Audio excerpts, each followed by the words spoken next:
the soul will continue to be enslaved and will reincarnate as many times as it takes. It will return to the design created by man until the soul has been successful in the concept of total freedom to ascend to the highest realm and remain there. Negative energy is converted into positive energy by creating cells through wholesome thoughts. As a thought is conceived, it creates a cell in the body enforced by the mind and heart, and from that one cell, it will continue to multiply, the same as a negative thought will do if it is fed. That is why so many give up and say this stuff isn't real. It takes time to grow a garden, after all, and lots of attentiveness is required, as relapses into negative thoughts are to be expected. This indicates that there are more bad cells within the vessel than good cells. The bad cells are like little memory chips that need to be converted into good cells that signal a positive vibration to the soul and heart. Replacing these cells requires being taught the system of how all things are connected and understanding that this science will actually manifest the process even faster.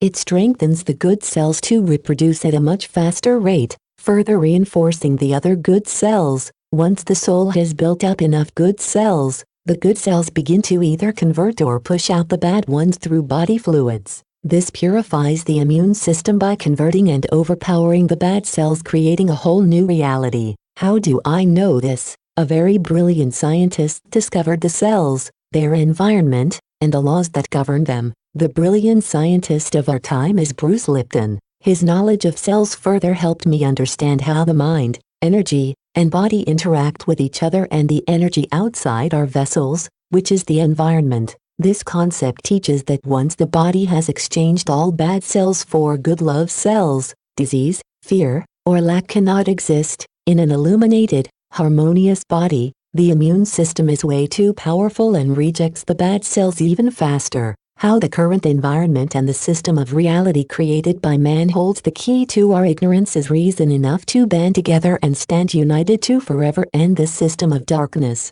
I don't know about the rest of the world, but I personally have experienced enough of this reality of cheap tricks, and I have no desire to wait and see what they have in store for us in the near future. Humans will unknowingly draw to themselves certain people and situations, unable to understand that the mind reacts and creates cells that send out signals that will create an experience that is either positive or negative. Cells are energy, and they have their own vibration. Cells are created by our thoughts, which produce a vibration of emotions from the heart that draws to us the experience of either bliss or sadness. I myself made this discovery and wrote about it in detail in my first book, The Pyramid of Love and Gratitude and the Laws of the Universe, under the name Melinda Pierce. This book is the foundation and path to the current writings you are reading right now, and both combined will draw all who read them to the conclusion of a journey to freedom for us. As mentioned early on, it is hard to imagine, much less accept,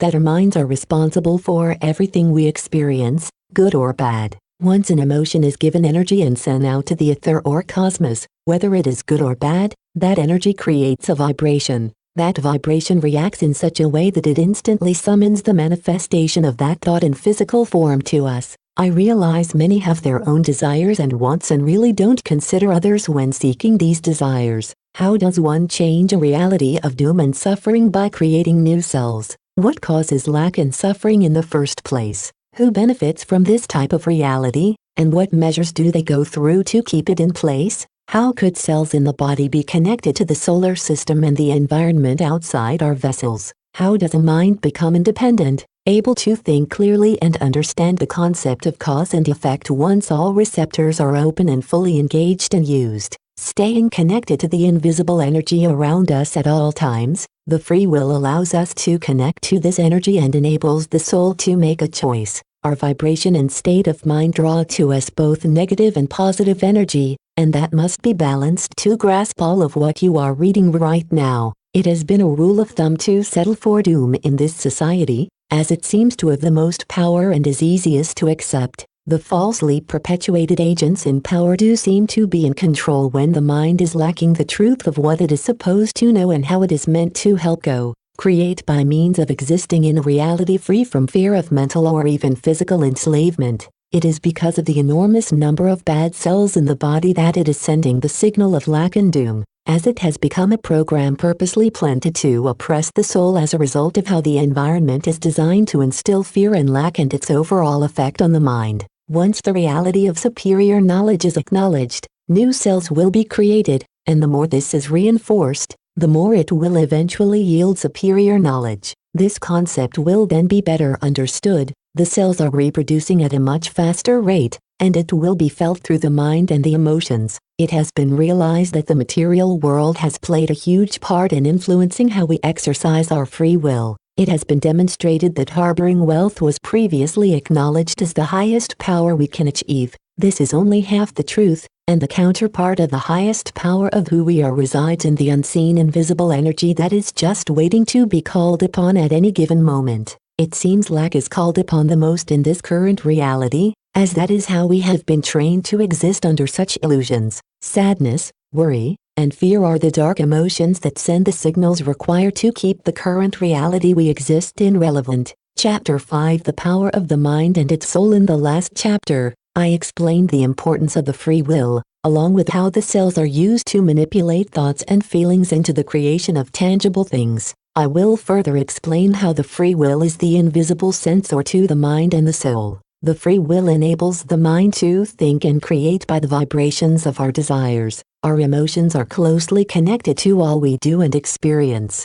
Like the free will, the mind also has its own hidden secrets that are unknown to the human vessel. The soul has existed almost in a sense of being lifeless, as it has only been permitted to come alive when the ego and personality have entered into rest along with the vessel. When the vessel rests, the soul's energy awakens and can be freed from the sustained reality of a man-created world of lack, hatred, and fear. How does the mind function? And just what are the mind and soul anyway? Together they are responsible for all we see around us. To learn alchemy is to know the purpose of our existence, the very science of how the free will, mind, and soul come together as one. Once that happens, the world as we know it will no longer exist. The reality of fear, enslavement, and oppression will no longer be our experience. This will be known by the ones who have bestowed such actions of images onto the souls who reside in this man-created reality. The heart and the brain are nothing but electricity and are the conductors to the invisible energy that is around us, drawn to us by the vibration that results from our emotions and the amount of love in our hearts.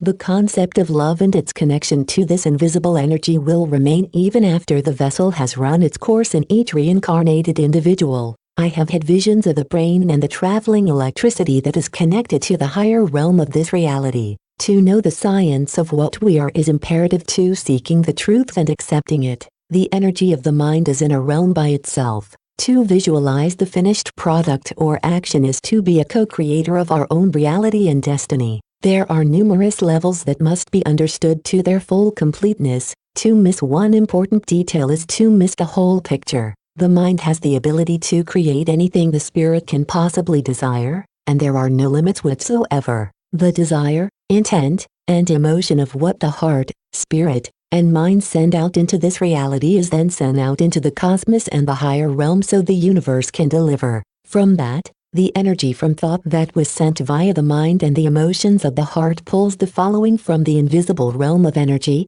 atoms, cells, and molecules that are in all things, including the human vessel. Every human is reunited with source energy when we ascend, and then we are sent back, unless we already mastered the superior law while in this powerful reality of consciousness. The mind was only to exist in the realm of freedom to create love and not to be enslaved by the concept of debt, finance, or any other man-created concept. The reality of equality for every soul is the purpose of the soul. The mind cannot exist without a soul or a universe to sustain every need and want. If we are not creating, we have all but ignored our free will to create by the superior knowledge that has been within us the entire time. The soul has more power than anyone could imagine. Instead, the reality of enslavement was created to sustain this dense, dark reality of doom that is fear. We have allowed ourselves to exist in this reality right now by not seeking the truth and utilizing our free will. There is nothing in this reality that cannot be achieved once the truth has been known and exercised.